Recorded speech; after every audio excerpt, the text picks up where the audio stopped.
पहुंचेंगे विदेश मंत्री डॉक्टर एस जयशंकर, लेकिन आपको बताते हैं कि एससीओ क्या है। देखिए, शंघाई कोऑपरेशन ऑर्गेनाइजेशन यानी कि एससीओ की फुल फॉर्म हम आपको बता रहे हैं। इस संघ की अगर बात करें 1996 यानी कि 1996 में चीन के शंघाई में इसका ऐलान हुआ था, इसका गठन किया गया था। शुरुआत में इसका नाम शंघाई 5 था, लेकिन आपको बता दें कि शुरुआत में सिर्फ और सिर्फ 5 देश ही इसके सदस्य थे। धीरे धीरे जो सदस्यों की संख्या है वो काफी ज्यादा बढ़ गई।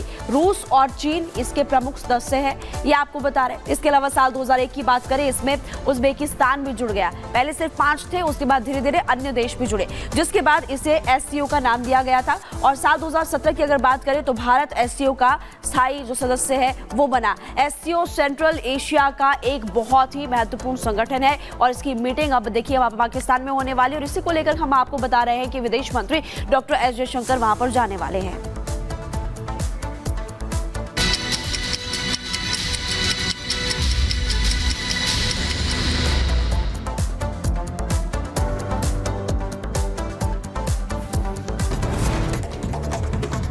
कनाडा के खिलाफ भारत का सख्त एक्शन देखने को मिला। भारत ने कनाडा के 6 राजनयिकों को किया निष्कासित। उच्चायुक्त समेत 6 राजनयिकों को 19 अक्टूबर तक भारत छोड़ने का आदेश।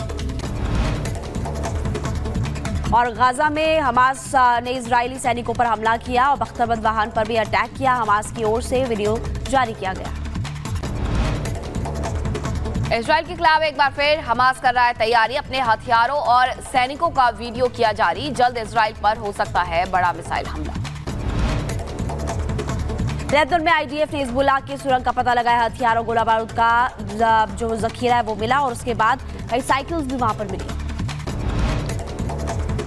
लेबनान की राजधानी बेरूत पर हमला रहेगा जारी। इजरायली पीएम नेतन्याहू बोले हिजबुल्लाह के आतंकी बख्शे नहीं जाएंगे। पीएम नेतन्याहू ने गोलानी जेल का भी दौरा किया, हालात का पता लगाया। आतंकवादी संगठन हिजबुल्लाह ने ड्रोन से अटैक किया था। उत्तरी इजराइल पर एक बार फिर हिजबुल्लाह ने किया हमला। कारमील में कार पर गिरी मिसाइल, कार पूरी तरह से तबाह हुई। लेबनान के बेका में इजराइल ने एयर स्ट्राइक की। घाटी में जगह जगह पर बमबारी की। रात में भारी बमबारी की वजह से दहल उठा पूरा इलाका। यूरोपीय यूनियन ने ईरान पर लगाया प्रतिबंध। रूस को हथियार देने पर हुआ एक्शन। रूस ने यूक्रेन के खिलाफ इन हथियारों का किया था इस्तेमाल। इजरायली सैनिक को दी गई अंतिम विदाई। अंतिम यात्रा में भारी संख्या में उमड़े लोग। हिजबुल्लाह के ड्रोन हमले के बाद मौत हो गई थी। एससीओ समिट से पहले दहला पाकिस्तान पुलिस स्टेशन पर हुए हमले में 3 पुलिस अधिकारियों की हुई मौत।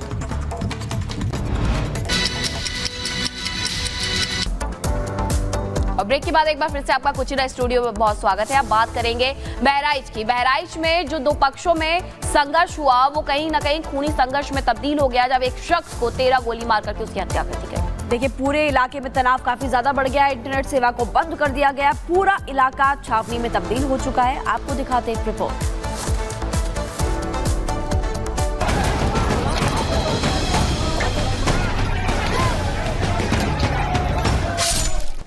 बहराइच में बवाल, न्याय के लिए उबाल।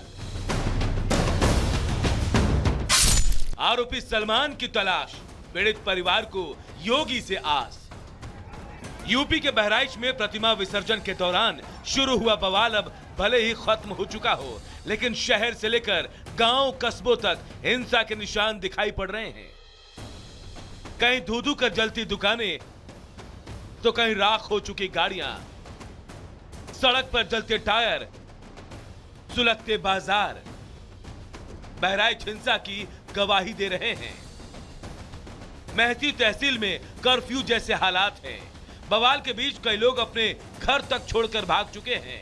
चप्पे चप्पे पर पुलिस तैनात है।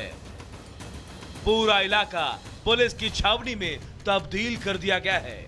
सुरक्षा व्यवस्था बनाए रखने के लिए पीएसी की 12 कंपनियां तैनात हैं। आरएएफ की टीम भी मौके पर मौजूद है। यूपी एसटीएफ की विशेष टीम आरोपी सलमान की तलाश में बहराइच और आसपास के जिलों में तलाशी अभियान चला रही है। मामले को लेकर प्रशासन बेहद सख्त है। इस बात को इसी से समझा जा सकता है कि एडीजी एलओ अमिताभ यश खुद बहराइच में डेरा डाले हुए हैं। गृह सचिव संजीव गुप्ता, एडीजी केएस प्रताप सहित सभी उच्च अधिकारी देर रात तक मामले पर मंथन करते रहे।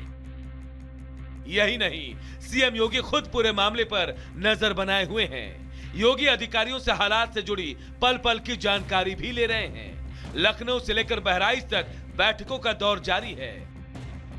आज हिंसा में मारे गए राम गोपाल मिश्रा के परिवार वाले लखनऊ पहुंचने वाले हैं, जहां उनकी मुलाकात सीएम योगी से होगी। मुख्यमंत्री परिजनों से मुलाकात कर पूरे घटनाक्रम की जानकारी लेंगे। मामला धार्मिक आयोजन से जुड़ा था तो हिंदू संगठनों और संत समाज में गुस्सा होना जायज है। देश भर से हिंदू संगठन मामले पर कड़ी कार्रवाई की मांग कर रहा है। केवल वहीं पर क्यों, पूरे देश के अंदर यही ट्रेंड देखने को मिल रहा है। कभी दुर्गा विसर्जन के जुलूसों पर हमला कर रहे हो, कभी गणेश विसर्जन के जुलूसों पर हमला कर रहे हो, कहीं गरबा के पंडालों पर हमला हो रहा है, कहीं पर दुर्गा पूजा के पंडालों के ऊपर भी हमला करके प्रतिमा को अपमानित करने का प्रयास कर रहे हो। कब तक करोगे? क्या हमारा हर त्योहार ऐसे ही तनाव से गुजरेगा? उत्तर प्रदेश शांत प्रदेश था, इसको दंगाइयों ने अशांति की ओर ले जाने का प्रयास कर रहा है। मुझको लगता है कि योगी जी सरकार की जो पुलिस प्रशासन की व्यवस्था है, जो भी लोग इसमें गुनाहगार हैं वो बचेंगे नहीं। इनकाउंटर होगा, बुलडोजर चलेंगे। बीते 3 दिन से सुलग रहे बहराइच में हालात को काबू करने के लिए प्रशासन हर संभव कोशिश कर रहा है। बहराइच में हिंसा तो थम गई, लेकिन दहशत अभी तक बरकरार है। इस दहशत को सरकार जितनी जल्दी खत्म कर देगी, इसी में सबकी जीत है। Bureau report, Republic Bharat. और चलिए खबरों में आगे बढ़ते बात करेंगे छत्तीसगढ़ से, क्योंकि छत्तीसगढ़ के से एक ऐसी खबर सामने आई जिसको लेकर के सभी हैरान हो गए। छत्तीसगढ़ के सूरजपुर में डबल मर्डर से सनसनी फैल गई। मां बेटी की हत्या की गई और उसके बाद जब लोग नाराज हुए तो उन्होंने हत्या आरोपी के घर में आग लगा दी। लेकिन कांग्रेस से संबंध रखने वाला यह हत्या आरोपी अभी भी फरार है। उसने हत्या को अंजाम क्यों दिया, इस रिपोर्ट में समझिए।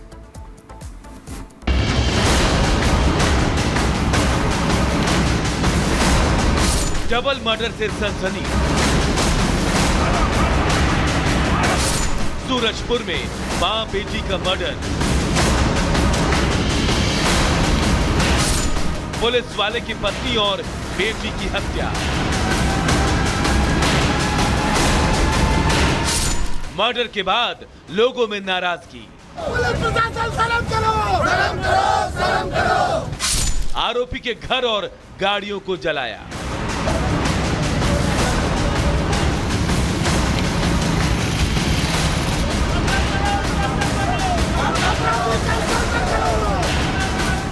छत्तीसगढ़ के सूरजपुर में हेड कांस्टेबल की पत्नी और बेटी की हत्या के बाद हालात तनावपूर्ण बन गए, जिसके बाद नाराज भीड़ ने न सिर्फ जमकर उत्पात मचाया, बल्कि उग्र भीड़ ने आरोपी के घर को भी जलाने की कोशिश की।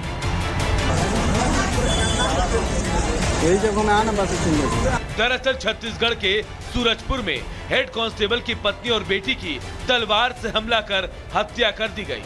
हत्या का आरोप कुलदीप साहू नाम के एक शख्स पर लगा, जिस पर आरोप लगा कि हत्या के बाद आरोपी ने दोनों के शव को 5 किलोमीटर दूर नहर में फेंक दिया और फरार हो गया। इस घटना के बाद लोग सड़कों पर उतर आए। भीड़ ने जमकर हंगामा किया। उग्र भीड़ आरोपी कुलदीप साहू के घर पहुंच गई, जहां उसके घर में तोड़फोड़ कर उसके घर को आग के हवाले करने की कोशिश की गई। वही मामला उग्र होता देख पुलिस ने भी मोर्चा संभाला, लेकिन पुलिस को हालात को कंट्रोल करने में काफी दिक्कतों का सामना करना पड़ा। हालात ऐसे हो गए कि भीड़ को समझाने आए एसडीएम को भी लोगों ने नहीं बख्शा। उन्हें अपनी जान बचाने के लिए वहां से भागना पड़ा। उग्र भीड़ ने पुलिस को भी निशाना बनाने की कोशिश की। वहीं इस मामले में सूरजपुर के आईजी का कहना है कि पुलिस मामले में कार्रवाई कर रही है। हमें लगता है कि उसके पश्चात इस घटना को अंजाम दिया गया और हम आरोपी को पकड़ने के लिए अपने संपूर्ण प्रयास कर रहे हैं। इस मामले को लेकर राजनीति भी जमकर हो रही है। छत्तीसगढ़ के पूर्व सीएम भूपेश बघेल ने ट्वीट करते हुए कहा कि छत्तीसगढ़ में कानून व्यवस्था नाम की कोई चीज नहीं रह गई। तो वहीं छत्तीसगढ़ के डिप्टी सीएम विजय शर्मा ने सख्त कार्रवाई की बात कही है। जो घटना वहां पर हुई है उसमें उस व्यक्ति के राजनीतिक लोगों के साथ फोटो वगैरह भी है। उसमें उसका लिंक दिखता है कि वो कैसे संपर्कित है, कहाँ संपर्कित है, परंतु उसको सिर्फ गुनहगार मान करके और उस पर कठोर कार्यवाही के लिए पुलिस तुरंत आगे बढ़ेगी। विवाद की शुरुआत 4 दिन पहले एक जगराता कार्यक्रम से हुई, जहां आरोपी कुलदीप के भाई संदीप साहू का झगड़ा हुआ। 2 दिन बाद पुलिस ने संदीप साहू को हिरासत में लिया। इसे लेकर कुलदीप भड़का हुआ था। कुलदीप साहू ने अपने भाई के साथ मारपीट करने वालों को टारगेट किया। कुलदीप को गिरफ्तार करने जब पुलिस पहुंची तो कुलदीप ने एक पुलिसकर्मी पर खौलता तेल ही उड़ेल दिया। दोबारा कुलदीप को पकड़ने गए थे पुलिसकर्मी तो हेड कांस्टेबल को मारने के लिए कुलदीप उसके घर पहुंच गया। घर पर कांस्टेबल की पत्नी और बेटी मिले, जिनकी धारदार हथियार से कुलदीप ने हत्या कर दी।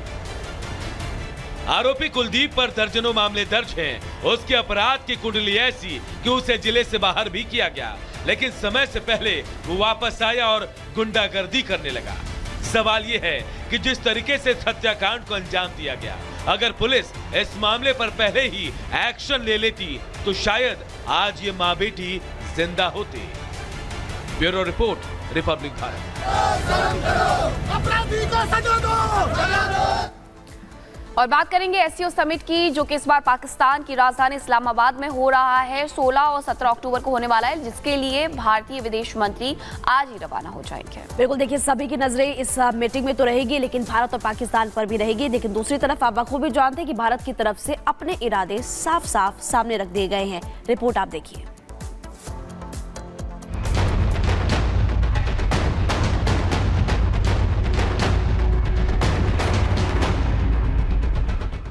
नौ साल का लंबा समय और इतिहास एक बार फिर खुद को दोहराने जा रहा था। वो समय था जब सुषमा स्वराज विदेश मंत्री थी और हार्ट ऑफ एशिया